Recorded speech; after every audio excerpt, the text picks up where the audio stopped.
Hello and welcome to the Scuttlebutt Podcast, the podcast for those looking to build a life outside the service. I'm your host, Brock Briggs, and today I'm speaking with a gentleman named Max. Max works with Veterans Readiness and Employment at the VA. This program is also known as Chapter 31 and formerly known as Vocational Rehabilitation. I've been looking forward to this conversation for some time for two reasons. Max is my Chapter 31 counselor, and I've been working with him for the last year or so getting through the process. The first part of this interview was a chance for me to hear a bit of his story and why he's in the position that he's in. He is a former Marine and participated in multiple combat deployments, which were very formative in his desire to give back to the veteran community. The second reason is to do a comprehensive deep dive into how to use Chapter 31 benefits from start to finish. Chapter 31, like most veteran benefits, seems straightforward, but I've never actually spoken with somebody who's used them before. I've learned a bit about it going through the process, but like most things military related, it's helpful to hear the nuances and details from an expert and somebody who's done it before. We spend upwards of an hour talking about the requirements to use Chapter 31, the benefits offered, the training timeline, and the best way to prepare to use these benefits from a service member's perspective. My mission with this podcast is to help and prepare military members for their lives outside the military. I believe minute for minute, this episode provides the largest tangible benefit of any episode I've recorded to date. Please enjoy this conversation on Veterans Readiness and Employment with Max.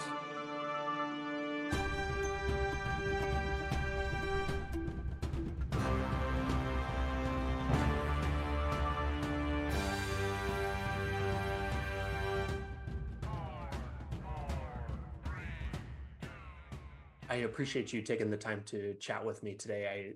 Like I was just saying a few minutes ago, I have never really had the chance to talk to you about something non VA related before. So I think that this will be a good opportunity to get to know you a little bit better.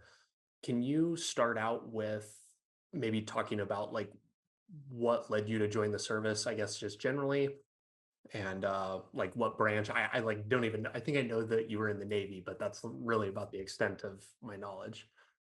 Okay. Yeah. So I grew up in Washington and wanted a sense of purpose, a sense of family, sense of belonging. And so I said, well, I'll join the hardest service to be a part of. And so I enlisted in the Marine Corps and was infantry as a rifleman, 0311. I was with the 1st Battalion, 5th Marines from 2002 to 2007. And so I deployed twice in combat zones and one on a float from Japan. So definitely got my fill of the Marine Corps experience in a wartime situation, but it was, I don't regret it one bit. People ask me, would you do it again? And absolutely I would. What if you don't have any kind of regrets or would do it again? What led to you wanting to get out? So the reason I got out was mostly because we had lost a lot of guys when we were in, and I say guys because in our infantry units we don't have female Marines in the infantry, so we had lost a lot of people and just saw a lot of things. And going back from combat deployment mindset to the garrison mindset where you're brushing your shoes, and you're dressing your uniforms and you're doing inspections. It was a completely different mentality, and it was hard to transition back to that. I mean, I got out honorably. I did good in the Marine Corps, but um, just wanted to get out and enjoy life and the freedoms that we have in this country. And when you go and you deploy other places, you don't have that same privilege. So I wanted to be able to have that opportunity. So I think that that's a very common thread. I identify and also kind of desired that sense of agency back. And even from a different perspective, being out on a boat versus where you're kind of locked into a certain place, and it kind of feels like you don't really have control over your decisions, I think. yep, you're just told what to do, what to eat, where to sleep. Yeah. Well, and first, the weird thing is that's that's fine for some people. Like that, and that's one of the things that I have, like, over the course of doing this podcast is I have had kind of a realization in myself talking to people, like, some people really want that, and that's okay. Like, I think I got out and really had a maybe a chip on my shoulder a little bit about, oh, like, who wouldn't want, like, their freedom of, like, doing whatever they want when they want back? Right. And everybody that that was just very short-sighted of me and kind of a, I don't know. You don't really know what other people want. Yeah, and it's like as you get older and you get out and you start talking with people on the civilian side where you do have the opportunity to do so, I feel like you grow quite a bit, because you start realizing that the mentality is completely different and there's goods and there's bads. But I think if you can take both and just kind of mold yourself in a way that you can be a part of the community and part of your family, uh, I think I think that's the best transition anybody can hope for. Mhm. What do you think you hold on to today that you took from the service? Like, that was very valuable. Some people, it's work ethic. You said you joined for that sense of purpose. That's like a very common answer. I might ask for a little bit more from you than that. Not that that's not a good enough answer, but just kind of to dig into it a little bit more. Yeah, so I know a lot of people, depending on what they did in the military, really identify as a Marine. I hold true to just doing the best at what you do, um, always asking questions, trying to do better, leaving things better than what you got it kind of mentality and making things work. Um, I don't know. I just think striving to do my best. I really didn't have that kind of mentality before the Marine Corps, and then getting in and always being pushed to be the best all the time. Uh, I always try to do that, but I think the one thing that I didn't take from the Marine Corps, which I'm grateful for, is the ego part of it. So most Marines that I know and I'm friends with are egocentric. So it's all about I'm a Marine, I'm better than everybody, and they kind of lead with their ego. And typically the other way around. I'm more like I don't know if you've ever watched, I think it's called, M- what is it? Not Men of Valor. It's this Navy SEAL movie. And one Mhm. of the interviews that they did, the guy, the captain, the head guy for the SEAL team had said, I think the best way to always present our field is like that noetic quality, because it's better to be a support to someone rather than trying to lead them, if that makes sense. Yeah, I think that the ego thing is certainly not specific to the Marines. There's plenty of that in all the other branches, I think. But maybe I understand. I went to school with some Marines. The Navy and Marines are together for a school for aviation, and so Okay. there was a lot of kind of intermingling there. And recently gotten to interact with a lot of, like, current and former Marines, and it's a little bit of a different breed. Yeah, it is. I always I either get confused for being Air Force because I can articulate myself well, and I typically don't lead again with like a strong fist, but you use it when you have to. But um, yeah, no, it's interesting, definitely, and what I'm doing now. You get to interact with every level of the military. I've worked with everyone from a private to generals in our program, so it's definitely a wide spectrum of people you get to work with. So Mhm. What do you think is, not to get too deep on you here, like, right off the jump, but what do you think is the key to maintaining a composure that supports being ready to use the force or whatever you wanna call that when you need it, but predominantly just keeping your composure and not just, I guess, I don't know if you wanna call it, like, ruling with an iron fist or, whatever you wanna call that. What do you think people ought to kind of think about or embody, and how to do that? So the best way I have learned is always listen more than you speak. And I know that's a cliche, but I really do believe in that. The best attribute that I tell people, especially veterans, more than most, and I'll tell you an interesting statistic in vocational rehabilitation is the level of entitlement. I don't know if you've ever heard that term, but the level of entitlement that people build, like they're owed something. The two populations that have the highest level of entitlement are veterans and individuals who are exiting the justice system. And so when you, because I used to work for state voc rehab doing the same thing, and when we'd have conversations, the one attribute that a lot of them lacked was humility. Because if you're not willing and able to look at another perspective or to put in your dues or be humble to the opportunities, your approach and your candor is completely different. Hmm. So that's the one thing that I've learned the most in helping everyone that I've worked with, and my personal and professional kind of approach is always be unassuming. And it's not in a manipulative way to sway them, but it's more of be unassuming in the fact that if you can help learn the situation better, help the person that you're working with or the organization you're working with, it's such a better approach, and there's more collaboration, and you kind of build that synergy a lot easier.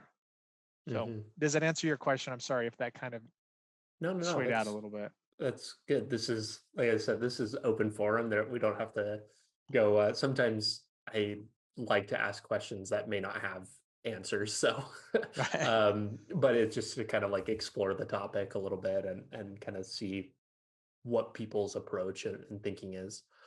I think that to complement one of the things that you said, just in terms of how you tried to carry yourself, is like you said earlier, you're trying to like always be the best that you can at something. And I think that that embodies a learner mindset. And when people have a learning mindset, they are automatically more humble than average, in a way that, like, kind of, as the more that you learn and the more you know, the more you realize you don't know, kind of. And so Exactly you're right. very like, you're some of the everybody that I've ever talked to that says that are like the smartest people I've ever met. They've read like thousands of books. They're like super, super smart, and they just like, they're ready to chime in with answers and like things like that, but they're not going to be in your face about it. Right. Yeah. And that the way it led, and it kind of like after getting out of the military and coming to Idaho, which by the way, the only reason I knew Idaho was here because I had a friend who lived here. I came here on a pre-deployment combat leave because I'm like, I'm going to visit somewhere I've never been. Came here, I think it was like in 2003, loved it, ended up moving out here in 2007 after I got out.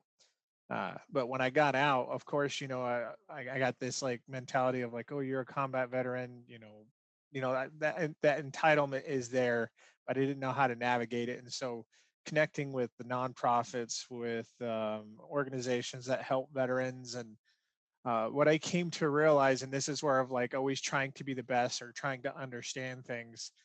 I started realizing that as I was getting in and I wanted to give back to the veteran community, that what people were saying they were doing at face value wasn't checking.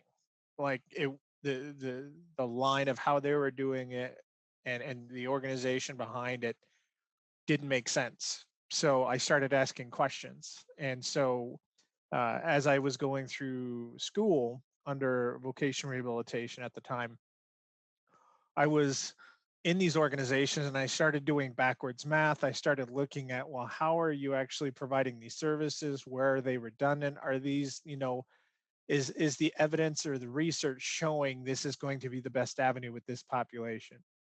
Because what I was finding is that all the efforts and time that I was spending was not as effective as it could be, because you were meeting people that really didn't need the help, and the people that did need the help weren't asking for it.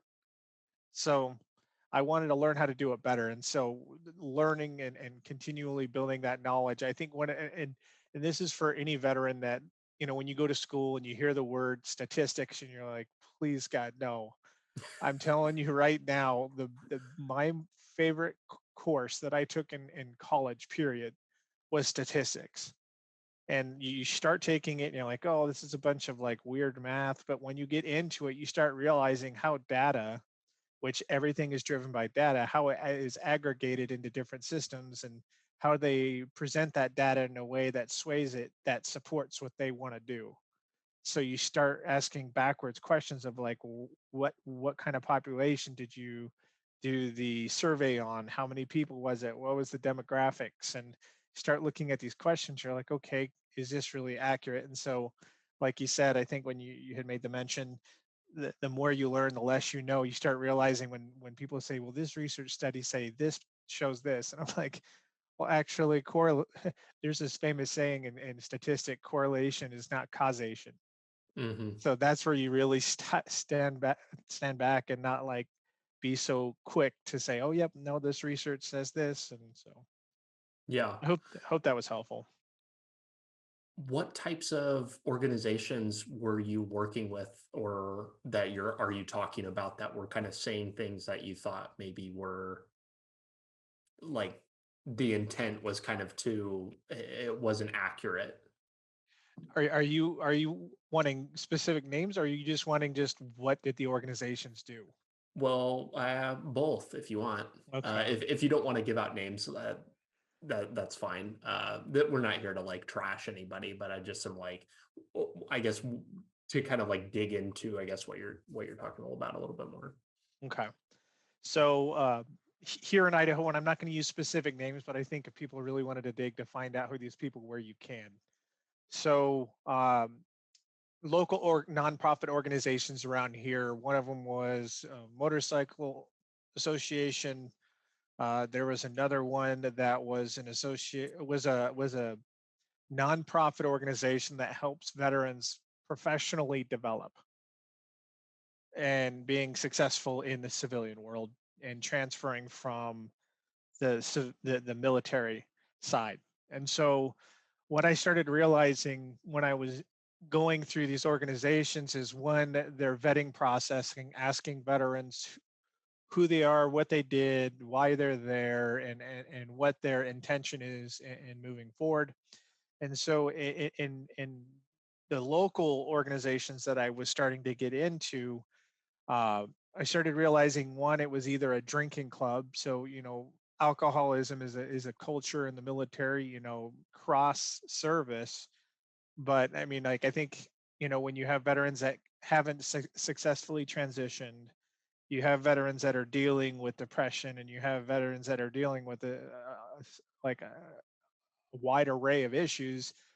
Having a drinking club really probably isn't going to be the best avenue. And so seeing that, like changing that culture and understanding, well, if you're going to support this mission, how are you going to do this in a way that really is going to help veterans and not just, you know, have a kegger on the weekend. So that was one of the things that I recognized was a big issue, the overhead. So when I started doing backwards math and I started realizing, well, okay, if you guys are receiving this many donations, what percentage of that money is actually going to veterans? Because to me, I have, a sensitivity to, if you're going to do so, if you say you're doing something, be transparent in how you're doing it.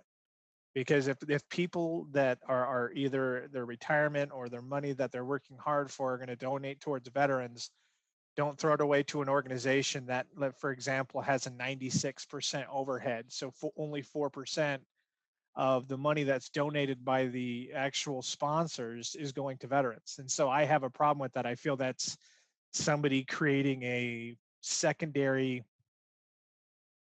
income for them, rather than really wanting to help veterans. So just really seeing how people are doing it, what the overhead is. And I will tell you, I didn't always stop and just complaining and saying, oh, that overhead's way too high. I would actually come in and I'd help reorganize and say, hey, if you organize this way and you set these salaries here, you could really put the percentage towards this. And but nobody wanted to hear it. It was all about how many veterans can we get in there? let's find the ones that are the most physically or visibly injured so we can put them on our posters and raise money. I've gotten to a couple altercations with high ranking Navy personnel locally because they thought we were still in the Navy and saying, "Oh, you don't know what you're talking about," and then we would have a conversation like, "No, I want to help veterans." So that was one instance. Other instances that I didn't really like, and these are really the larger organizations, like like the nationwide organizations that help wounded veterans. Was I went to a couple of their retreats to kind of see what they were about, and everything that I heard them talk about, none of it was about how can I better myself, how are you doing? It's how can I get a higher percentage rating? How can I get this? Nothing is good enough for me here. And this mindset was such a maladaptive way to progressing to a better place mentally, if that makes sense.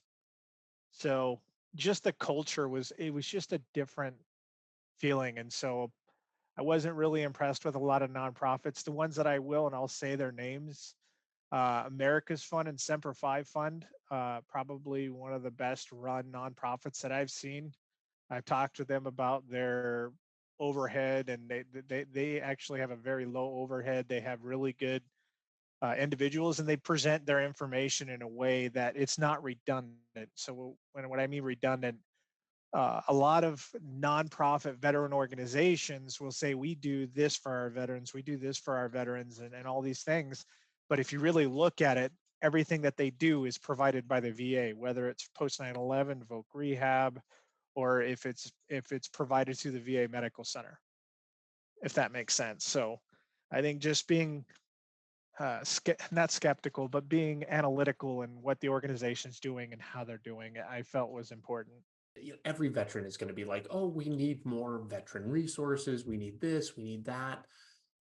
And there are so many that kind of, I don't want to say claim to do a lot, but it almost appears optically that there are many VSOs or whatever you want to call them. There's a whole bunch of different types, nonprofits, that they kind of do exactly what you say. They raise a bunch of money, and like the impact, it's really about impact. It's like what's happening with that. If you're giving 20 people jobs, that's great, but like, are you actually kind of fulfilling what it is that you're going after?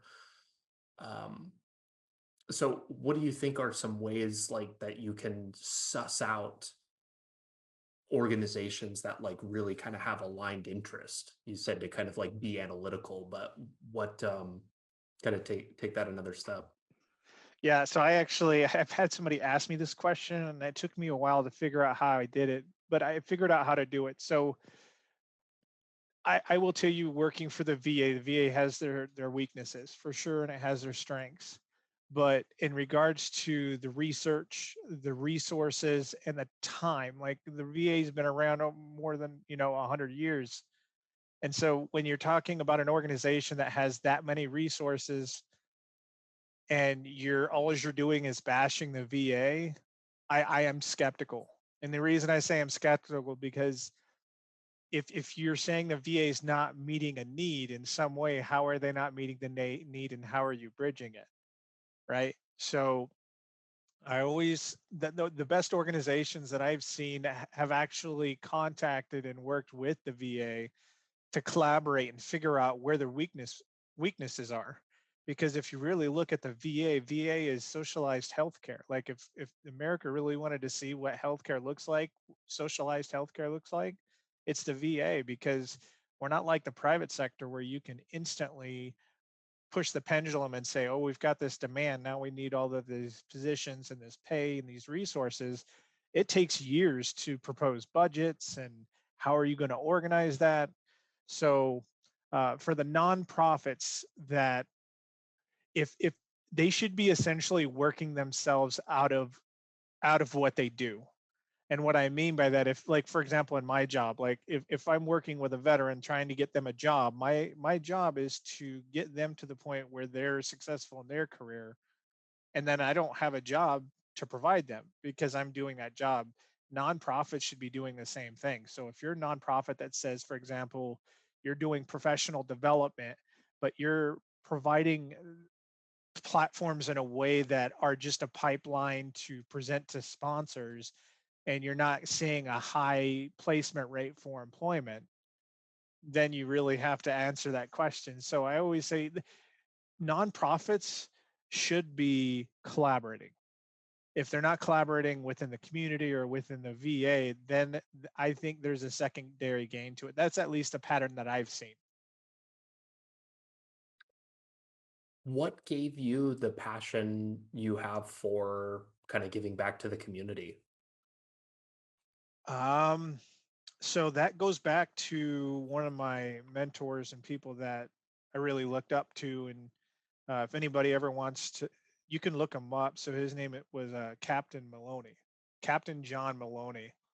And so when we were in Ramadi, which was a horrible, horrible place, Captain Maloney was the embodiment of a leader. Was he didn't lead by yelling, he led by example.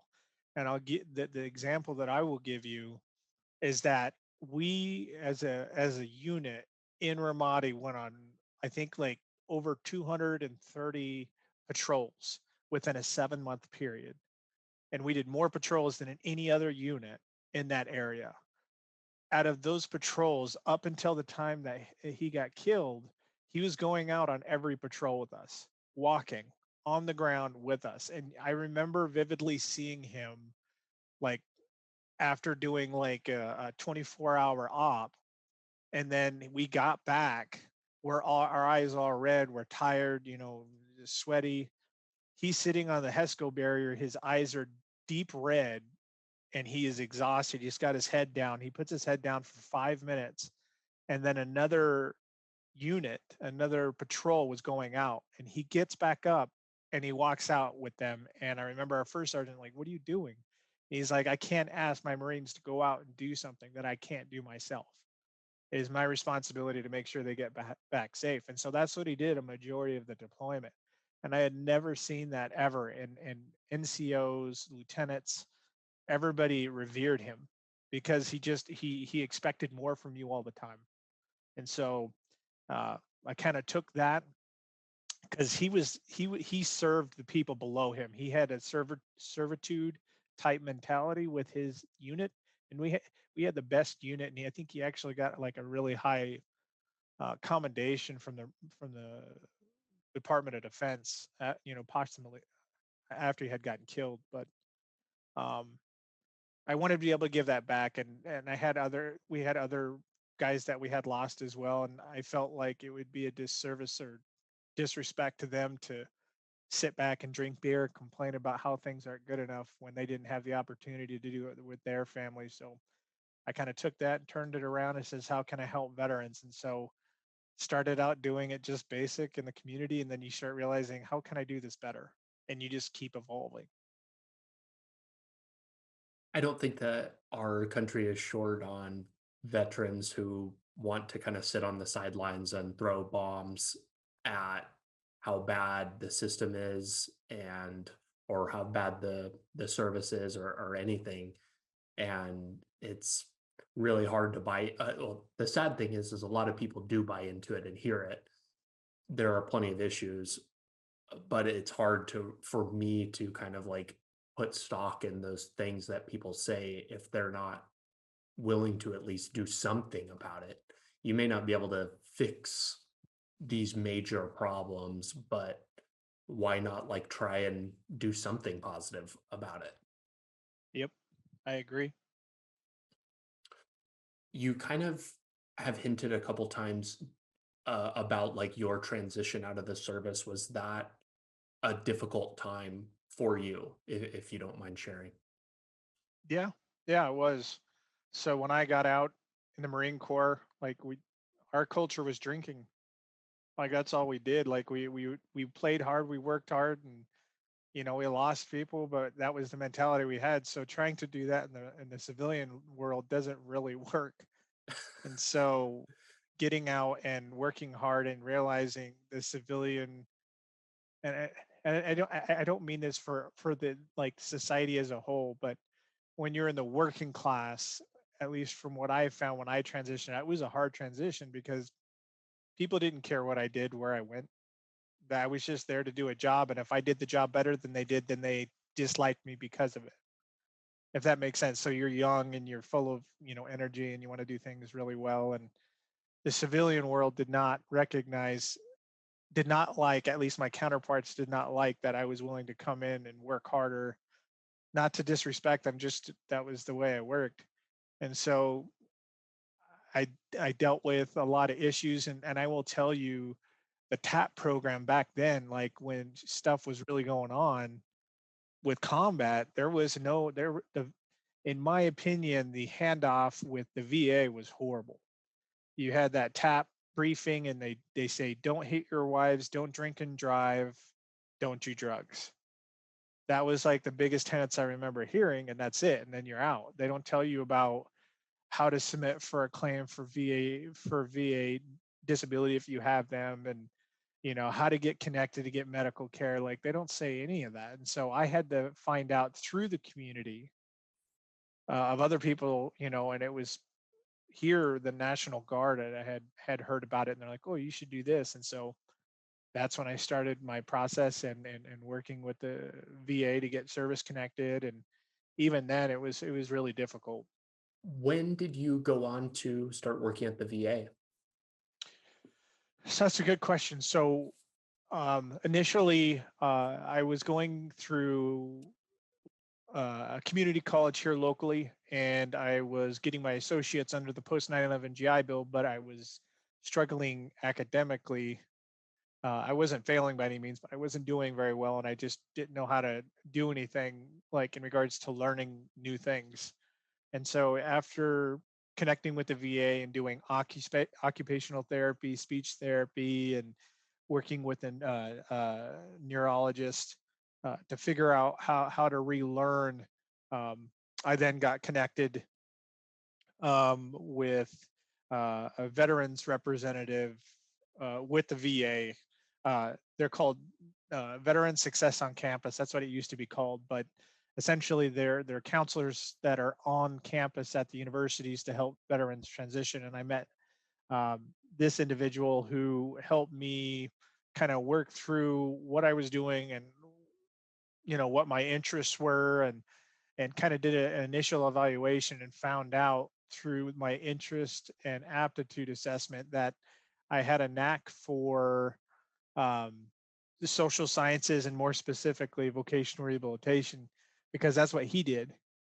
And so when he told me what it was, and I started doing my research, I realized that I really found a lot of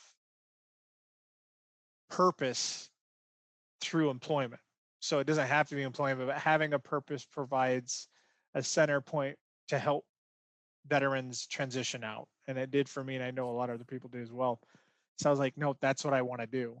And I was like, oh, how am I going to do that? And so I started doing, like, I always work deductively. So I work backwards. So I'm like, well, what do I want to do? Who do I want to work with?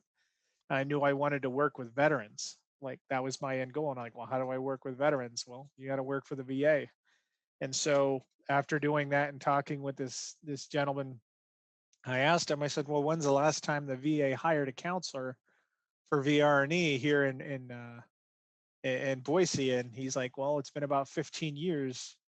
And so I'm like, well, I'm going to be struggling, because it's a hard job to get when they haven't hired the last 15 years. And so um, I worked through school. I upped my GPA, uh, changed my degree path from like medicine to psychology, and then I went through College of Western Idaho.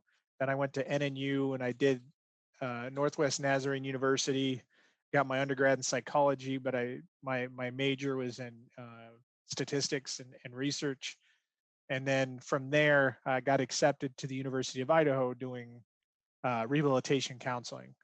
And so after I finished my undergrad, I went and worked for the state of Idaho, doing vocational rehabilitation for anybody in the community that has a disability. Learned the basics, and kind of paid my dues on the state level, because it's not an easy job. And um, probably about a year and a half in, went and talked with the VA and propositioned them to develop my own internship because I had never done one, and went and took a huge pay cut and did an internship for about 2 years and worked as inexpensive labor, I like to call it, and learned all of their policies. I read their entire manual.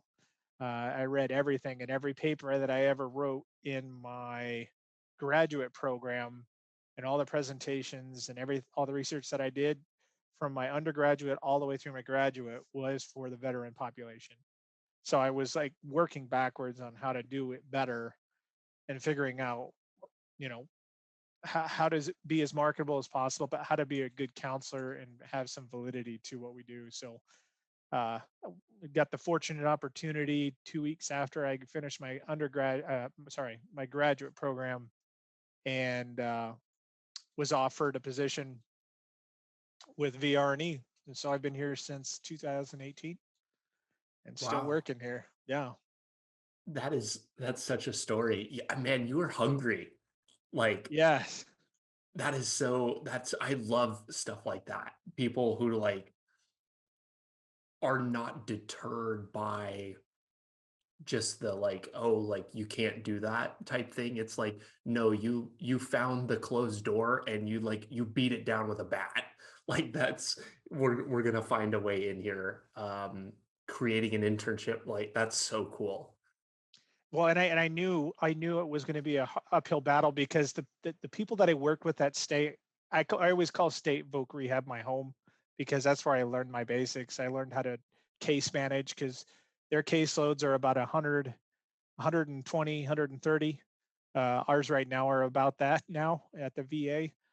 But the people that work there are amazing people, and they're extremely talented. And I knew at least a third to two-thirds of the counselors here in Idaho were going to apply for that position. So I knew I was up against people that were in the business for like 10, 15 years. And so I was like, I got to just learn the job the best way I can. And if I'm the most qualified, then, it's meant to be. And so, um, yeah, no, I'm grateful to be able to serve veterans for sure.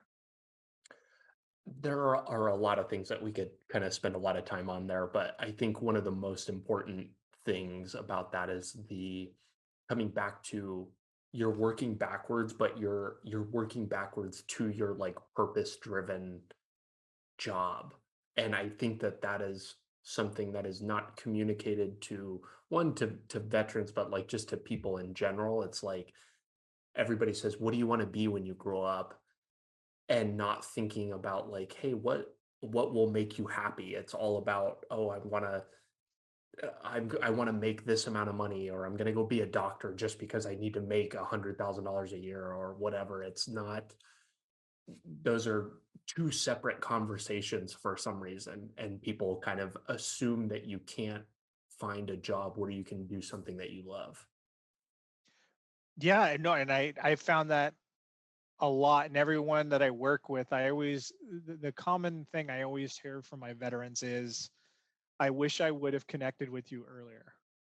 Because what I have found a majority of the time is veterans who utilize the post 9/11 GI Bill, and I hope if the VA is listening to this, that it's not a knock on the post 9/11 GI Bill. There's just no oversight in regards to if a school is predatory and they're providing, you know, training education that really doesn't provide the veteran anything other than a piece of paper, then they've lost their benefits that they had, and now that they're not even going to be able to utilize their degree.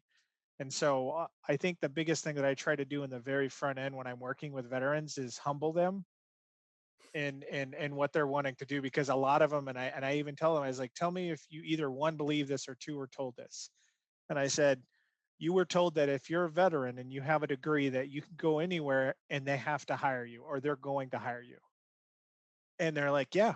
And it's usually about 60-40, 60% I've heard it, 40% I that's the truth. And I said, so let's turn it around. I said, if you owned a business, if you owned a company that you were responsible for a lot of people and their income, And then on top of that, you have the income of your family, all the money that you invested that you have in your own family that you're putting into that business. Would you hire somebody just because they were a veteran or because they had a degree? And 10 times out of 10, they say no. I said, it's the way you have to look at it when you come out. Like, you got to know what can you provide to that company to be an asset. And so you're working backwards. And so I always tell veterans the number one mistake everybody makes in the very beginning when they're like, what do I want to do when I grow up? They're like, well, let me go to a school and find out. And I'm like, no, I said, and I've had probably at least over a couple dozen meetings and conversations with universities where they didn't like what I said. And I said, look, I'm not here to advocate for the school. I'm here to advocate for the veteran. I says, if you're telling me that you're going to provide this program that's going to provide them the employability, but I'm not seeing any data to back it up, or you don't have the platform to really convey or provide that type of training where they're going to be an asset, I'm not going to sit there and say, yeah, I'm going to support this veteran going to this school. I have the veteran really dig like I did. Ask the employers, because the employers, that's the person that's going to hire you. The school just wants you to come in the front door being enrolled and have that tuition and fees paid by the school. And it's not to say that there's not people at schools that care, that don't care. Like, there's a lot of good people at universities and colleges that deeply care about veterans and bend over backwards. I see it all the time. But when you're talking about a source of data, I always say, go to the employer. Yeah, that's absolutely true. Regardless of whether you're a veteran, every school's got a veterans office, and of course that they want to see you there, but they look at that as a guaranteed tuition and, something for talking earlier about kind of their intentions with like organizations. It's like that's another number for them to say, look how many veterans we graduated, this Yep. year. And, that's yeah, that's not a knock against universities. There are plenty of good ones. Boise State was very good to me, and I am thankful for that. But yeah, I that might be a conversation for another day. Yep. Yep. I want to get into VRE. One Okay. of the main reasons I wanted to talk to you, there's several, but one of the main reasons is to get a comprehensive deep dive on what VRE Chapter 31 is, because as I have gone through the process, you're my counselor. I have like come to learn a lot about it just even before I started talking with you, and then learning even more working with you. I know that I still have some questions, but everybody I talk to, nobody knows anything about it. I don't even know anybody who's used it before. It sounds like you're the first person I've ever talked to that's used it. So I would love, just maybe we should just start out and like talk about what is Chapter 31. Okay. So, Chapter 31, or the Veteran Readiness and Employment Program, is an employment based benefit, right? So, I always do this in the very beginning at the intake, because the conversation and the way I ask questions and the way it flows makes sense when I introduce it this way. So, Chapter 31, the VRNE program, is an employment based benefit with that emphasis. So, everything is based upon an employment goal. So that's how we provide services, and how everything is justified is that employment goal. Post 9/11 GI Bill is an educational based benefit with that emphasis. So with the post 9/11 GI Bill, as long as the site's certified by the VA and they're in good standing, and the veteran has benefits to be able to utilize, they can provide the school their certificate of eligibility, go to school, get their degree. There's no oversight, though, with the post 9/11 GI Bill on what the program is. Does it really have transferability, or what we call in our field reciprocity in the labor market, right? So there's no checks and balance, and people will go to school and attend under there, and you have the latitude. So if you take one semester and you're like, oh, I don't like psychology anymore, I want to do medical, or whatever that is, you can just next semester say, I'm going to change my major, right? And you can do that with the post 9/11 GI Bill. The VRNE Chapter 31 program is different in the fact that you don't have the latitude to be able to shift that quickly. And what I'm gonna do is make it so it makes it easier to understand how the process works in our program. Is that when you apply for our program, we have to find you what's called entitled, which I hate that word. I wish they would change that one, where it's like, well, entitled or accepted into our program. So there's criteria for that, and me being able to determine somebody entitled. And so the criteria for entitlement is that they have to have um, 20% service connection or 10% if they have a serious employment handicap. Now that gets into a lot of terminology. So a majority of people that we find entitled, we look at that 20% service connection criteria. If they have an impairment to employment and they haven't overcome that impairment with education, transferable skills, work history, then we can look at um, finding them entitled and being accepted into the program.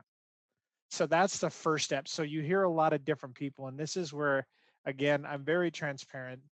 When you're talking about, and I'm a veteran, so I know this happens.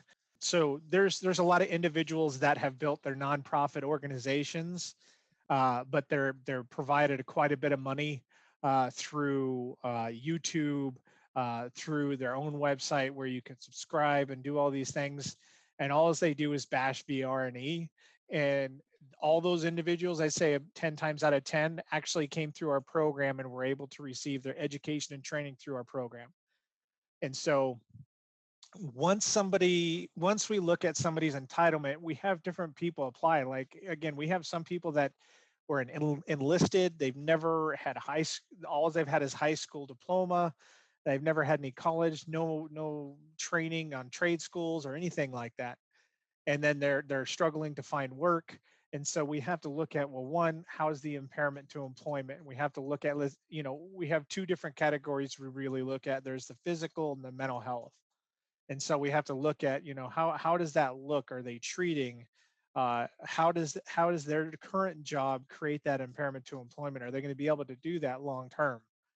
And so once we work past the point of entitlement and we've found that they have not overcome their impairment, then we then move into the evaluation and planning phase of the process where we can start looking at proposed vocational goals. So a majority of people that come in, I would say 8 times out of 10 will know what they want to do or think they know what they want to do. And so I always try to align as a counselor as close as possible to what they're wanting to do. And usually in the first meeting, if I have time, I will actually get in the weeds a little bit about their vocational goal. And the reason I do that is because I don't want to create busy work. I don't want to lead them down a path that I know that I can't support. And so the common thing that I always kind of preface when I get somebody into the program, they're entitled, they're under my caseload, then I tell them, like, look, I can do a lot of different things as a counselor to support you, but there's things that I can't do. So the same ticket that gets you in the door, which is your disability, right? Your service connection, what you're compensated for monthly, is the same ticket that provides you what shows you can watch, or i.e. the vocational goal. So if somebody says, I have back issues and I'm service connected at 40% for my back, but they want to be a nurse or a firefighter or work for the Forest Service, I absolutely cannot support that because it is completely contradictive to their injuries and what they're being service connected for. And so one of the things that I also talk about to my veterans as well is whatever you're service connected for at that rating is the guidelines of what I can and cannot support. And so I've had some veterans say, well, I'm better now. And I'm like, well, you're being compensated at, and so percent per month for that. And so if you feel you've gotten better, you can get reevaluated to have that lowered, which I told everybody, like, I would never want you to do, because that's something that you're going to have the rest of your life. Let's look at a job that you can do long term that's not going to worsen your service connection.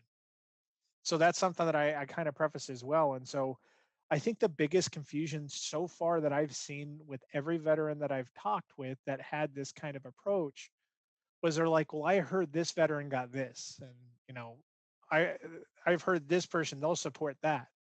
And I tell them, our cases, every case is individual. Every veteran that comes in came in from a different MOS, came in with a different level of education. Every veteran presents with different strengths, limitations, And every service connection and the percentage that they're at is different for every veteran, right? And then everybody has different proposed vocational goals. So that's really differs on what people are provided in regards to that vocational goal and the pathway that we're able to provide. Does that make sense? Yeah, absolutely. Let me kind of sum up and just make sure I've got a good understanding here. So, post 9/11 is education focused. You're here to get a degree, training, a certificate, OJT, some kind of educational, and like you said, no oversight. Voc rehab is, or VRE is focused on ensuring that you get a job based on what you're desiring and ensuring that you are able to overcome your disability, that the your service connection percentage is hindering you from getting a job in some way, and the purpose of this is to use to overcome that and get you what you need. Is that would you say Yeah. that that's right? Yes. No, that's exactly right. It's a very, I consider it a holistic approach, right? So if you have someone that has lost jobs, like 10 plus jobs over the last 4 years, can't hold a job more than a couple months, and they're like, oh, it's the employer's fault. It's not my fault that I keep getting fired. Right. And they're like, well, if I just go to school, then I can turn around and I'll be successful. I'll have my career and I won't have to worry about this, because now it's education creating the issue why I can't maintain employment, not me. So now you have this compounding problem to where they're not treating one thing and they're thinking education is going to overcome that, if that makes sense. So the VRE program is really good for individuals that really want to have that holistic approach of, if you're struggling with academics, we can send you to speech and occupational therapy at the VA Medical Center. If you're having dental issues, we can provide dental services through the VA Medical Center. If you're having issues with not getting out in the community, there's recreational therapy that they have there at the VA, and making sure that you're seeing your primary care provider and making sure you're connecting with everything, right? Because a lot of them, they're like, "Oh, I'm good." Especially, like depending on the MOS and your mentality, you won't ask for help. So we want you to be able to use your benefits, use them well. And my number one thing in being under my caseload, and I feel this is probably the same for my colleagues as well, is informed choice. I don't feel in the post 9/11 GI Bill, when you're going in and going to school, it's not truly an informed choice, because you're trusting in the people at the school that are telling you something versus actually working through those issues and talking with somebody that will be honest and transparent with you on if that's going to be a good route or not. Mhm. Yeah, you maybe have like a school counselor or like a guidance counselor who kind of like helps you with your classes or whatever, but there's really not somebody on the other end of the stick there that is helping you put together, hey, this degree is going to lead to this. So Yep. I imagine that it takes considerable understanding on your part, the caseworker's part, to really point out and like suss out, like you were saying, if somebody is diagnosing the reason as their job issues as not enough education, is that actually the problem, or is there something else? And then if it is the more education that they're pursuing, or whatever it may be, is that actually going to get them there?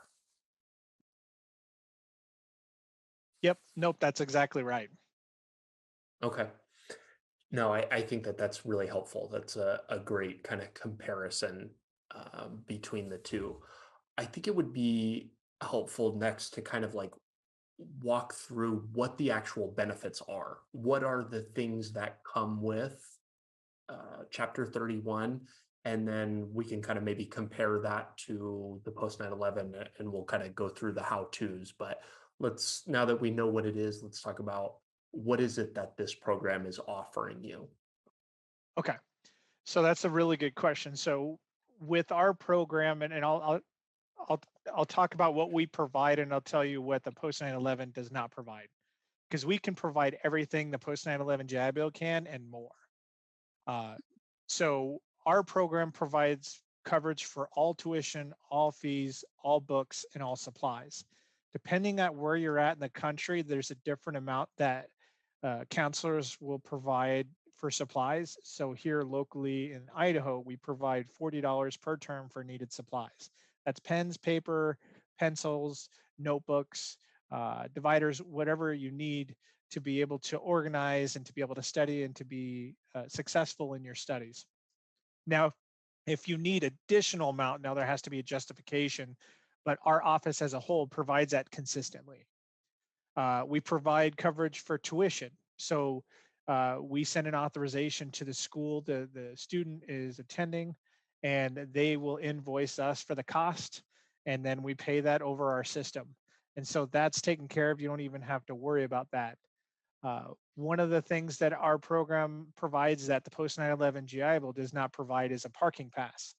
So locally here in Idaho, we provide all veterans the same parking pass that are attending in-class sessions at the university.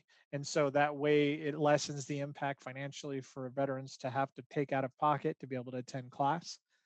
Post 9/11 GI Bill does not cover that. Um, our program does provide a one-time service, and I go into this, and I think we might have when we were talking in yours.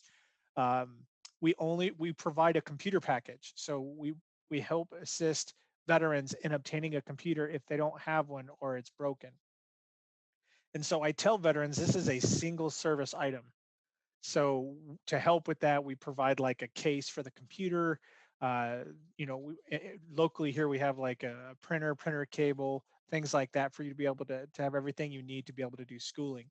And so we provide that as a one-time service. You can choose on the preference of what you want, Windows versus Apple. I will tell you that nationally, different states have different vendors and different packages they have selected. But at least from what I've seen on the West Coast and the Midwest, the packages that are provided, they're not bargain basement computers to where they're going to, not last you for a year. They'll last you for at least the time that you're in school to be able to get through there and to be able to be successful. So we do provide that while you're in plan. One of the other differences that our program provides that's different than the post 9/11 GI Bill is in the fact that we provide what's called employment assistance allowance. So when you're going in the post 9/11 GI Bill program, you get subsistence allowance, which is your housing stipend per month while you're attending school. Once you stop attending school in the post 9/11 GI Bill, your payments stop, like you're done. Where our program, we can provide 2 months post completion of your schooling at the rate that you are paid full time while you're in school. So it helps you either look for work or transition into your new job for 2 months after you finish school. So that's one of the other big differences. One of the biggest changes in benefits for veterans, and not a lot of people know about this yet, uh, but it is something that the VRE program is still working through because we were just recently provided this, is called what's a retroactive induction. So a retroactive induction, essentially what it does is if you go through, let's say chapter 33, right, and you get 2 years of your schooling done and you get your associates, let's just say in liberal arts, and you're going to your bachelor's degree for psychology, but that associate's degree was required for you to get that bachelor's degree, and you applied for our program and you got accepted in, and then we identified, let's say, social work as a suitable vocational goal. The time that you spent utilizing your chapter 33 benefits at the end of our program, we would be able to give you back those months of entitlement. Does that make sense? I know it's not a really clear process, but essentially you get your months that you used in chapter 33 put back onto your months of entitlement if the training and education was required or it was required towards your vocational goal that was deemed suitable. So basically, if you are partway through a degree plan or track or whatever, and then you get accepted into the program, you can receive that back. Yep. And I mean, Okay. there's little caveats in there, but I mean, anybody can Google, look up retroactive induction, VRE, and it'll show you like the small little nuances. But overall, that's the snapshot of how that retroactive induction works. And again, this is something that um, occurred last year, and VRE was fortunate enough to take this responsibility. And so we're still working through that process, but it is something that is new for our program to offer our veterans. One of the things I wanted to touch on, you said talking about with Chapter 31, you get that extra money after you graduate to help you transition into are you saying that that implies that somebody is also getting their basic allowance for housing? Is that in addition to that? So it's essentially the same amount. So let's say like right now in Boise, the in class traditional rate is $1,734 if you attend full time. That person would then, after they finish their school and they do their 30-day appointment with the counselor, they are then, if they either have the job search log, which is showing they're making an effort to look for work, or providing an update with the employment that they have, they are provided that 1734 for that month. And then another 30 days to have another appointment. And then, providing that documentation that's required, you get paid that second 1734. And then from there, it's progress and follow through with the counselor and the veteran, either finishing out the follow through with employment or towards closure. So it's not called like when you're on Chapter 33, the post 9/11, you're getting, they call it BAH or like your housing money, but that's not what it's referred to as in Chapter 31, but you are getting something. Yes, it's different terminology, same thing. So push 911 likes to say BAH. We always call it subsistence allowance. Some people call it housing allowance. It's all the same thing. So it's a stipend that you're provided depending on your rate of pursuit, meaning how many credits you're taking in the semester and how long the semester is. It's based on an equivalency. And we always tell veterans you're only paid for the days you attend, right? So you can't get it for the days that you don't attend. Gotcha. One of the distinctions I think that it would be prudent to make here is the length and duration of each. So with Chapter 33, if you are 100% eligible, I forget the exact verbiage or whatever, but you're given 36 months of eligibility for that. How does that compare with what is there a timeline for this? Are you using both at the same time? Are they separate? Can you kind of explain how that works? That's a really good question. So with the post 9/11 JIBO, you're correct in that you get 36 months of entitlement that depending on the percentage that you're eligible for with your military service, which I can't remember what the exact numbers were, but I know a majority of people are 100% uh, eligible for the benefit level. And so our program, the VRE Chapter 31, provides up to 48 months of entitlement. So that's an additional 12 months beyond what the post 9/11 can provide. Now, you have to be mindful as a veteran if you're going to school and you're going towards a goal that may not be suitable for what your service connection is. You need to keep that in your mind if you're anticipating voc rehab or Chapter 31 supporting you in that.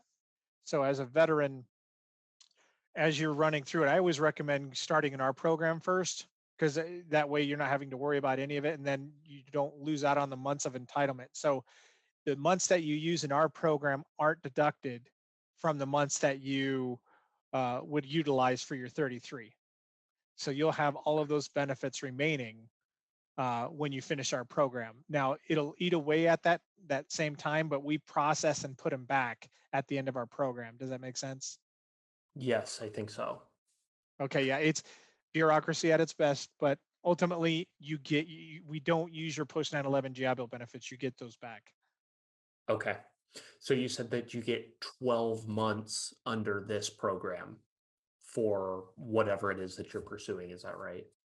Yes, an additional 12 months. Now, there is the availability for an extension, but I always tell my veterans when it comes to extensions, we have to get approval from the next higher level above me, and that requires a proposal, which we don't have a problem writing, but the proposal has to have the justification requiring that this needs to be completed beyond the amount of months of entitlement that other veterans are provided. Does that make sense? Yeah. So I have the latitude up to the additional 40, like the additional 12, which is 48 months. But anything beyond the 48 months, I have to submit a proposal, have the justification, and get approval to get an extension beyond that. And they're Okay. not always approved. Yeah. Better to just count on it maybe not being there. And then if it is, Right. then that's great. So you said that you encourage veterans to come and talk to you first. Let's say that I'm going to rewind and use myself as an example. I'm getting out. I got out in 2018 and went right into school the January of 2019 and began using my Chapter 33. What you just said is you would recommend people coming and talking to their counselor first rather than using the Chapter 33 first and then maybe coming to you to a counselor or applying later. Why is that? So the specific reason I would provide you is informed choice, right? So when you get out and you're looking to go into a school, a majority of people that I talk with that are wanting to do this transition and use their benefits in going to school, either one, they're told this is what you should do, the school's trying to sell them on it, or they had an image of what something was, but wasn't actually sure what it really is. Right. So truly you're trying to step into arena and utilizing benefits like without informed choice. So in our program, everything has to have justification, everything has to have evidence, and it has to be unbiased. So using Department of Labor, using the Bureau of Labor Statistics, using interest and aptitude assessments, looking at your academic transcripts, looking at your medical records. Like all of these factors really contribute to what's going to be best fit for you. On top of that, you got to talk about values. You got to talk about your traits of what type of work ethic do you have? Do you like working around people? Do you like working by yourself? Do you like working with your hands? Do you like being outside? Like all these different factors, schools aren't going to take the time because they're not trained to be able to identify what's going to be best fit for you. Because in the end, if found entitled, which a majority of people are, and they come into our program, and the ones that are fortunate that come in on early, they're like, oh yeah, my mom or my brother or my veteran friend said I should do this, and I'm glad that we actually worked through this, did some research, talked to employers, looked at how the school actually or does not align with what I'm wanting to do. And so now I can make an informed choice. Is this the best fit? Um, and I'll give you an example. I had one veteran that was in the Coast Guard, and this individual was high in the enlisted ranks, and I either retired out or closely retired out. Got out and was always told engineering is the way to go because it's a good labor market, and that's what he should do. And so this veteran went to school, and I privied in him going to this school. I said, if you are not 100% in it to do math 9 out of 10 hours a day, you will struggle. If you don't enjoy math, you will struggle in this program because it's one of the most arduous academic programs at this university. Within a semester, the veteran came back to me and told me I completely underestimated this program and realized if I would have done this any other way, it would have been a really bad track down a way and I would have burnt all my benefits up.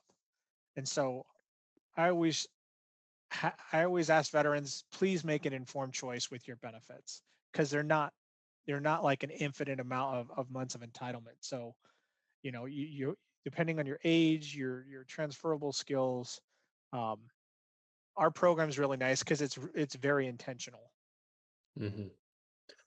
It seems to me like somebody coming in and starting with you guys first is you get an advocate for yourself, and your job as the counselor, if I'm kind of hearing this right, is to really you're trying to get to know us so well that you can see past that like film that we usually kind of develop about, a lot of us get out and we don't know what we want to do. I was going to go for electrical engineering, and I literally the same thing. I realized I was like, oh, I don't like doing math for 10 hours a day. So that's what, to me, in addition to the expanded benefits, like more importantly, you're getting somebody who helps you kind of get a better understanding of yourself through the personality assessments, your experience on the job. You maybe didn't do engineering, but you have talked to other people who have, or like maybe you just know, hey, this is what you should be expecting, and you kind of are getting to talk to somebody who's been there and done that sort of. That's exactly right. And I tell veterans, and I even tell, so I have people that I know on the private sector forensic side that do this. And the unique perspective that we have as counselors is that we have access to such a large array of different labor markets, different industries, different schools, and it's constantly getting information from veterans and from different providers on what that really looks like. Is this really checking out to what it says it's going to be?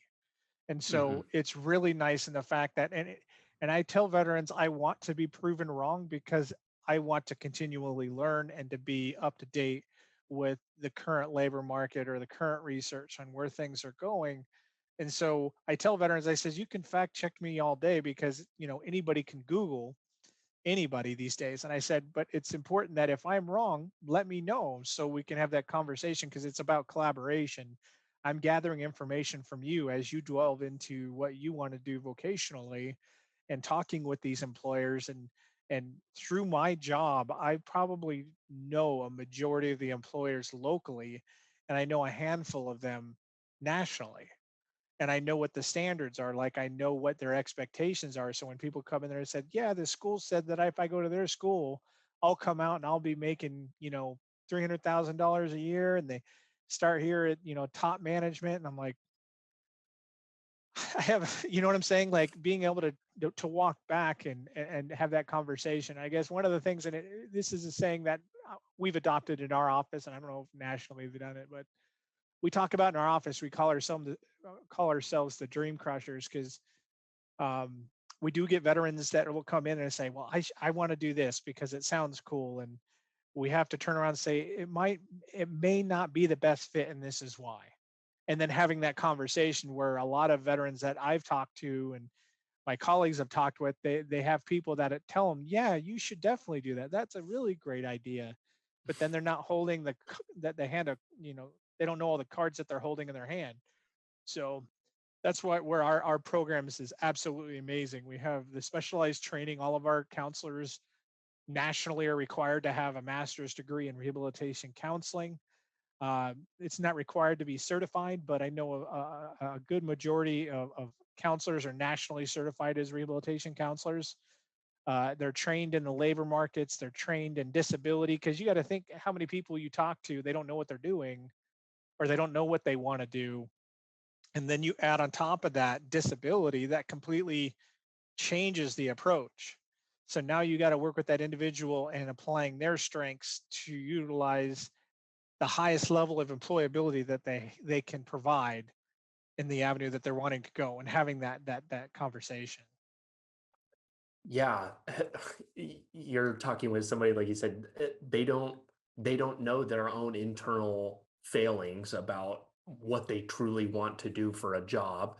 They don't know the labor market because they're, bombarded with every single, news site has like, oh, this is projected to grow, 500% over the next 5 years. Like every single industry says that. And then on the job side, you also don't know what employers want. Like when you get out of the service and you're like going back to school, especially as a young person, you don't know anything, like literally nothing.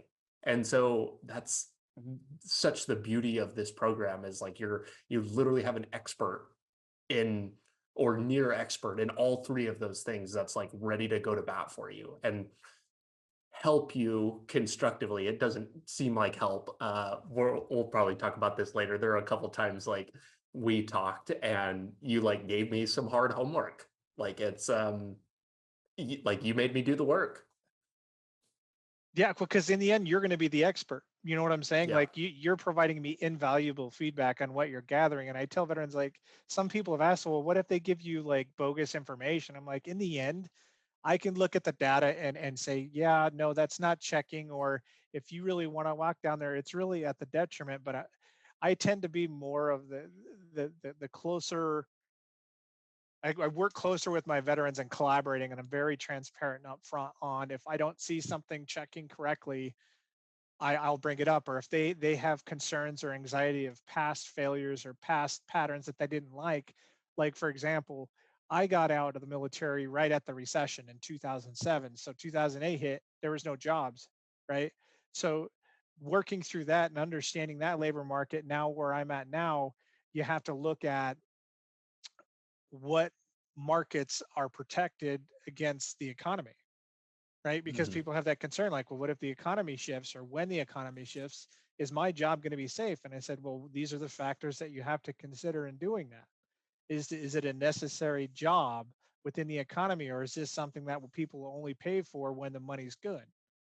So you Mhm. start looking at that. And so um, one of the things that I will share, that and I say this a lot, and I've worked with individuals, um, again, from working at very entry level jobs to executive level positions.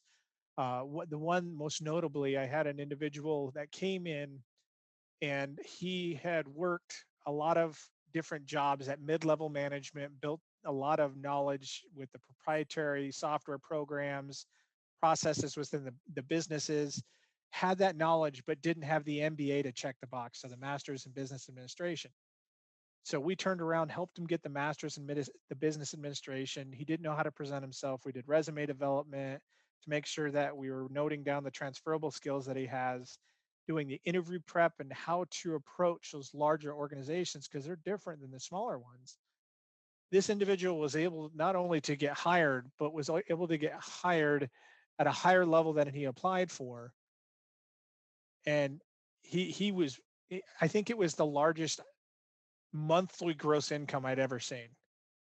And Really. because of what we had done to help him to get into that position, it was the same mentality. But then after he got in there, then I started utilizing his knowledge of that large organization to fact check my my knowledge of what the expectation was, and it was dead on. And Mhm. so what I had found, and this happens quite a bit now, and you'll find this especially with the OAF veterans, is that everybody thinks if you continually keep moving up the academic ladder, like for example, if you go get your associates and then you get your bachelor's in business and then you get your MBA in business, and you do that right after each other, that all of a sudden you're going to be employable, that's going to provide the bridge. And I can tell you 9 times out of 10 it won't, unless you know the person who owns the business. It's not going to happen. And so we have a lot of people that come and say, hey, I need more education to be employable, but they have zero work experience in that industry. They have Mhm. nothing to back, and then they become more, it's more difficult for them to become employable at that point. And it's not Yeah. true for all industry, but most industries. If you don't have the work experience or the transferable skills and you can present that in an interview, higher education is not the bridge to get you there. Mhm. I think that there are a lot of, or I shouldn't say a lot, there are a few that I know of in like degrees wise where that there really is no need for a break. Social work kind of seems to be one of those. Like if you want to be a social, like a counselor person, like everybody in that field, they do bachelor's and they do master's right after because you can't even get a job. Doctors, same thing. Like you Yep. have to literally go, but there is a desire to kind of see some of that work experience. And I really appreciate that you called out that, this can apply to more than just undergraduate. I want to talk a little bit about like probably the most important part of this process, like finding out the benefits and all of that stuff is some things that are more easily accessed. The how to and what is required of the service member is probably the most important, I think. So can you maybe walk me through what is the process of a person applying, what's expected of them, and then kind of unfold the interview process, I guess, if you will. Okay. No, that's perfect. That's a really good question. So when I tell veterans is make sure you pay attention to the invitation once you're found that you're eligible to apply and that they've given you an appointment day and time. And the way you can do that is that you go on, I think it's e-benefits is going to be changing over to va.gov, but you go on va.gov, manage my benefits, and then you go under the tab under employment.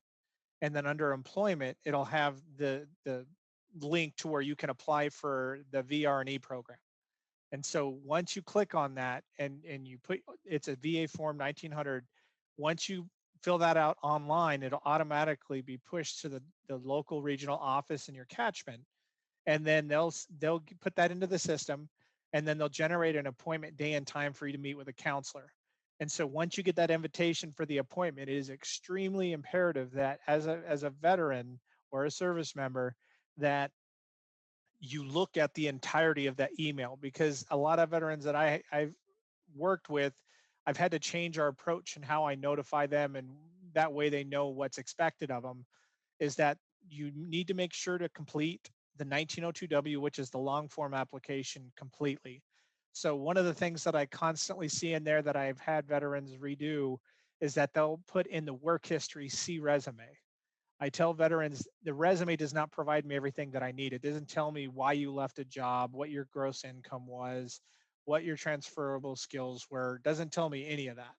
So make sure that you completely from front to back fill out that 1902W, because that is like one of the biggest documents that we have in that process to evaluate what's going on. Making sure that you sign them, the 280800, which is the expectations of the program. If you have any academic transcripts, unofficial, you don't need to get official at that point, but unofficial transcripts if you have them. A resume, it doesn't have to be like the best resume in the world. We just need a basis of where you worked, how long you worked there, the job title, what you did.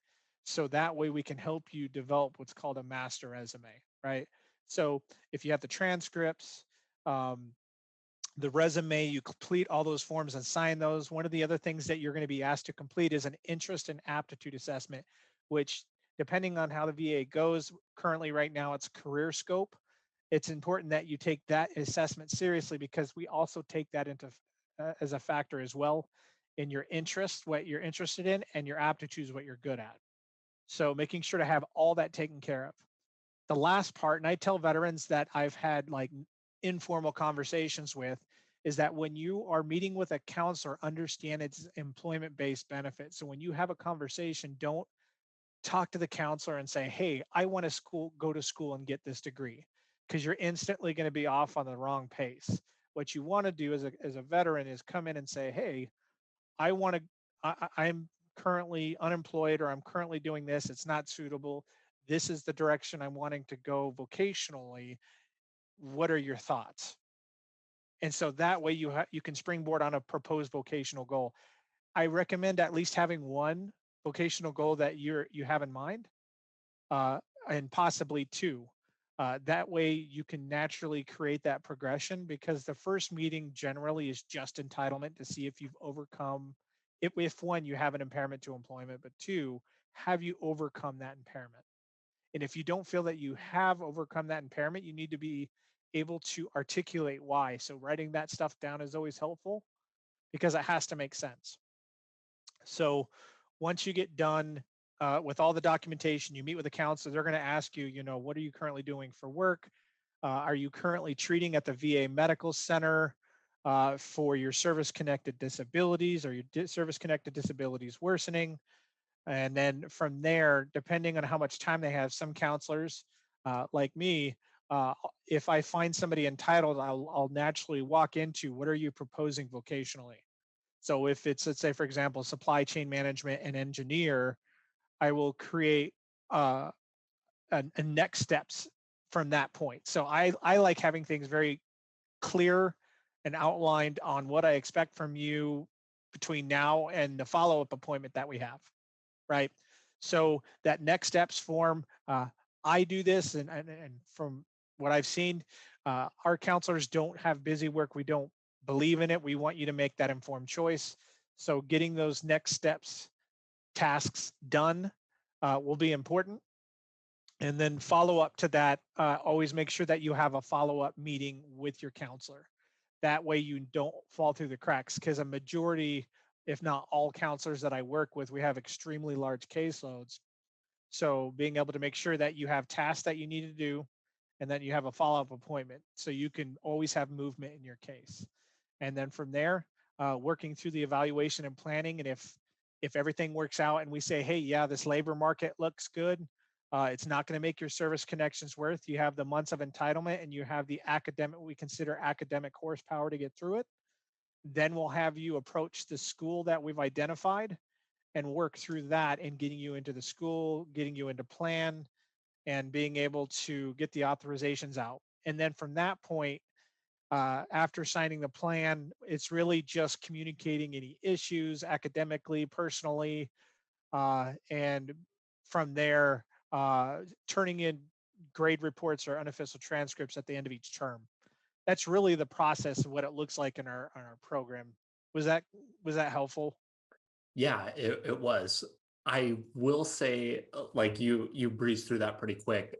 I would emphasize to anybody that's listening that that process is like not it's not a quick one by any means. Like I would encourage anybody that is considering voc rehab to not think that you're just going to like throw in an application and like be accepted and be off to the races. Like I remember going through this process with you and I had like I mean I was working and kind of going to school at the time, but this was like hours and hours of work. Like application forms, I was going through the Bureau of Labor Statistics like you were talking about, researching the labor market, finding job titles that met what my interest was. And you while you're kind of guiding me through the process, the weight of me pursuing this, it was on me. Like it wasn't just I come to you and you just hook it up. It's I had to prove to you, hey, I want to go this way, here's why I can't, and here's why. I think the hardest part was like why the job that I wanted is going to be an in-demand job, and here's the data about the job market that supports that. Like that was not an easy process. And it is, and the way I approach it, and I don't want to speak for other counselors, but when I work with veterans such as you, and you've been very proactive and you're very articulate, very smart. So it was a nice, seamless process. But the way I approach it is, I always tell veterans, I'm gonna analyze this like it was your own money you were spending on this education and this training, because in the Mhm, end, from day one, when you're researching the very follow-up meeting that we have after you've done your research, I'm going to dig in and find out how much like who are the employers locally who hire, how much do they hire for, what are the requirements of the job, what's the educational requirements, what's the population growth. You had brought up that a few earlier on in the presentation, where people look at the growth but they don't look at the population size. mhm. It's all in the quantity. And so from day one to the point of identifying a goal suitable, you're already more knowledgeable than a majority of people that are already in the field, because they were so linear in looking at that one specific job versus, what does that encompass overall? And if I'm going to be accepting a job or, doing an interview, I have information already in the back of my head that I can push out in that interview that is going to make you present way better than somebody that hadn't done that research previously. Hmm. Well, and the kind of sad part of that is like those are all things that we should be doing anyway. Like if you're gonna go Yeah. pursue a job, whether you're doing voc rehab or not, and you say, "Hey, I want to go be XX position," you probably should have an idea about, "Hey, what does that job look like in 5 years? Is that going to be a more in demand job or not? Where am I going to be living? Like, how many customers is there for this? Like, all of those things." And it's a weighing machine with the whole purpose driven thing that the combination of those two is very difficult.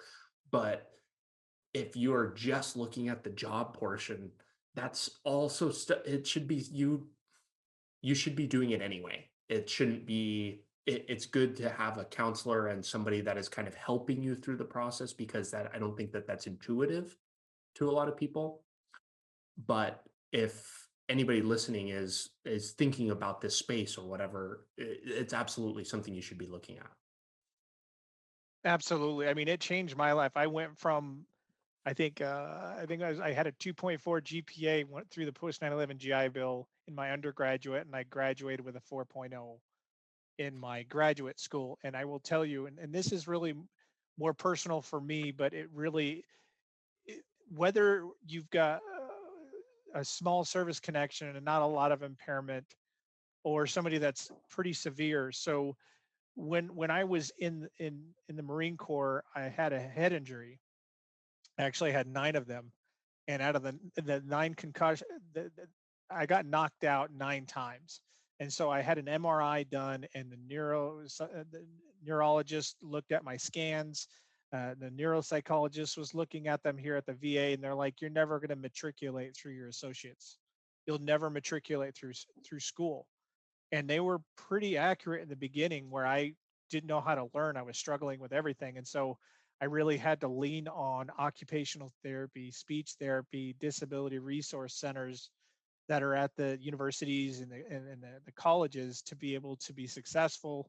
And then with that and that drive and that intention of knowing where I need to land, I was able to be successful. And I honestly could say, as a veteran, I would not be where I am today if I was not in voc rehab, because you had somebody that was really calling you on the things that you weren't meeting and how to overcome those with supports that were available, right? So that's the biggest thing, because I mean, again, like when you're making a decision to go to school, to get retrained, to do a new career, that is a huge decision financially, for time investment. I mean, the average tenure of a case in our program is anywhere between 2 to 6 years. Like on average, I think it's like 3.5, but uh, we're with you from the very front end until the tail end and helping you through those issues and communicating. And so that's why I really like our program. We're not, a faceless organization. One of the things you said earlier, I think, was really, really valuable about the service members' approach to how they come to voc rehab, talking about the vocation base rather than education base. Is there anything else in your experience and years doing this like that veterans ought to hear? What are the things that people should be thinking about and processing to help them better be prepared for voc rehab, know whether they should use it? That like that right there, that's high value like thinking and notes for people that are like maybe going through this process. What else do you know like that people ought to hear? Okay. So when it comes to after you've been found entitled and accepted into the program, and now you're in the process of presenting to your counselor what you want to do and why, you have to be able to articulate. And if writing it down is helpful for you, that's actually better, because the more prepared you are, the more organized in the previous work that you've done to as a proposal to your counselor and why this is going to be a good fit will benefit you. It's going to be invaluable, because what the counselor is looking for is, how much of an informed choice are you making? One. Two, and this is the big one, of course, is within our policies and guidelines, I can't put you in a job that makes your service connection worse. So when you're looking at something and you're saying, I got this service connection and I want to do this, is this going to make my service connection worse? And if they say it will, how are you going to overcome that? So there's accommodations that you can do, of course, but how are you going to overcome those impairments? So as you're looking at the labor market, talking with employers, like number one, because if you bring up just, hey, I was talking to Boise State, or I was talking to College of Western Idaho, or I was talking to the University of Phoenix, the counselor is going to dig more at unbiased sources. So knowing where to look is so important for you in advocating for yourself, because in the end, the counselor is going to advocate for you, but do it in a way that's transparent. Like, is this going to be a good fit? Did you really consider, if you want to do this type of field, are you good at this? Do you enjoy doing that? Do you understand that the potential of income might be there, but it's unstable if the economy shifts? Like that informed choice. And so Mhm. it's just really thinking through, having that end goal of what you're wanting to do vocationally, and then having the data to support it. And don't use schools. Schools are the worst source of information because they're biased. It's a business model. I'm gonna ask that question one more time, but in a different way, and Okay. maybe see if it prompts a different response. If you could talk to every person that would come onto your caseload in the next 10 years right now, and prepare them and say something to them, what would you tell them to get ready to come use you as a caseworker? In coming on to my caseload in VRNE, what I would tell every veteran in the next 10 years is be ready to work. And what I mean by that, when you come into our program, this is a full-time program. This isn't like I'm going to do this only on the weekends and I'll catch up with you here and there. It's from the time that you meet, I'm going to give you tasks to complete that are very intentional and to take them seriously, but to be excited. Don't think of it as homework. Think of it as a way that you're proactively choosing the direction you want to go in life versus just taking jobs of opportunity. Jobs of opportunity is a trial and error, and now you will gain and you'll lose information through that process.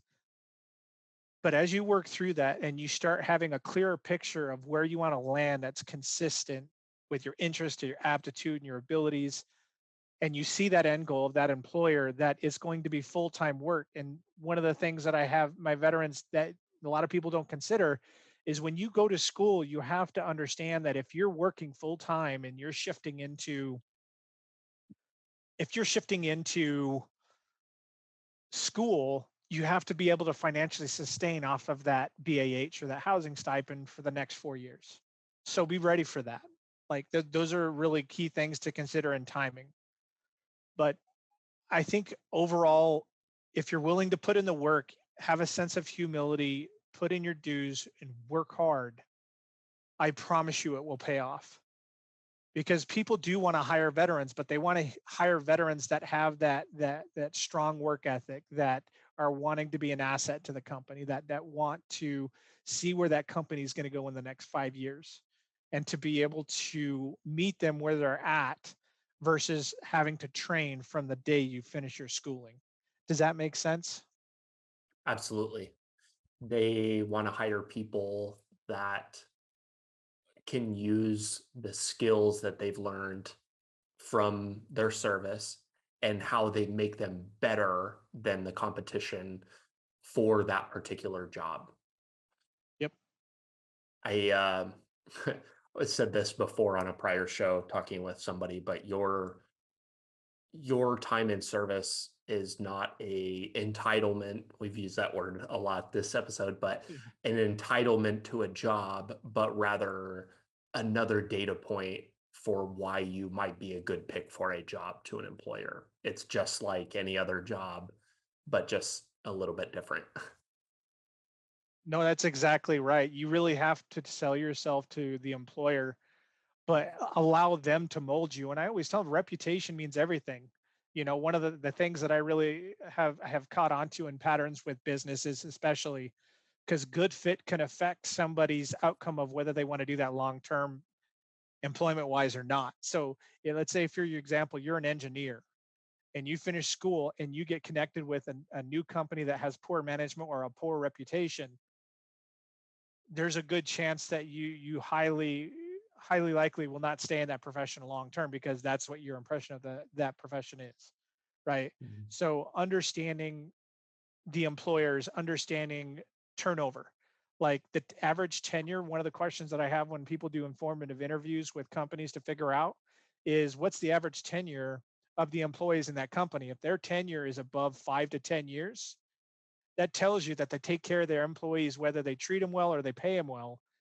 Either or, that kind of gives you some insight into that company. So again, informed choice in everything that you do, being intentional in how you approach what you want to do and why, because it's the counselor's job to really dig into and ask why, to make sure you've really thought it through. And so, yeah, no, I absolutely love this program. I hope that I was able to answer the questions that you had asked. I do have one final kind of personal question for you. You have been a part of the military connected something for some time now, starting with your service, working at the VA, and have been giving back to the community for a really, really long time. Spent a lot of time with vets and clearly have a heart for helping veterans. And that's so admirable. I love that. I could go on all day about that. What is it that you think that every veteran ought to hear? I think the biggest barrier that veterans face now is a lack of accountability. So, one of the things we brought up in the very beginning, and I've actually done significant research on this. So, one of the biggest things a majority of veterans, not all, but a majority of veterans don't have when they come out of the service is what we call executive level of functioning, meaning being able to make decisions on your own and making an informed choice. They just go out and it's very opportunistic. What's the next thing? Not really thinking through the long term of what that's going to look like because they were never trained how to do that. I always tell veterans don't be an accessory to society because veterans on Veterans Day, Memorial Day, whatever day that is that's difficult or is related to veterans, it's nice to have that recognition, but you should want to move beyond that recognition as a veteran. Move beyond that recognition as that whatever you were in the military. I mean, you could always have that as a part of you, but to move beyond that and to be an active part and to be more than your disability. I think one of my biggest things that I correct with the veterans that I meet in the community and even on my caseload, and I correct it quickly, is veterans will come to me and they say, I'm a disabled veteran, or I'm a 100% disabled veteran. And I turn around and I says, well, are you able to talk? And I kind of walk through like different things. I tell them you're more than a disability. So if you move beyond become being a victim, you move beyond being an accessory to the days of the year where we're acknowledged, that you can now start identifying a new purpose in your life. And that's why I love this program. And that's why I do what I do now, because I want to see veterans not just be, hey, look at that veteran, that disabled veteran t-shirt at the bar. I want to see a veteran that has like a pin, like an Army pin or a Coast Guard pin or an Air Force pin. I want to see them in suits. I want to see them managing businesses. I want to see them owning companies. I want to see them giving back, but having that sense of purpose beyond the military, because you can only sit at the VA with a styrofoam cup and horrible stale coffee for so long before you're more of a problem than you are the solution. So become the solution. And that's what I hope for all veterans. Like, move beyond that. Like, you are so much more than a disabled veteran. You are a veteran that honorably served, and now you can go out and you can do things. You have something to offer the community, to offer your family. And so that's my hope in working with the veterans that I encounter. And hopefully in the end I tell them, I says my goal is to have you make more money than I do. you know so That's a mission I can get on board with. Max, this has been an unbelievably constructive conversation. I hope that people find value. I know that they will find value in this, and this has been incredibly helpful. Thank you, thank you, thank you so much for your time. I really appreciate meeting with you, Brock. You've been a privilege to be able to work with on my caseload and to be able to meet with you today. And so, to all the veterans, please apply. We appreciate uh, all the service that you've done. You know, the veteran and non-veteran counselors.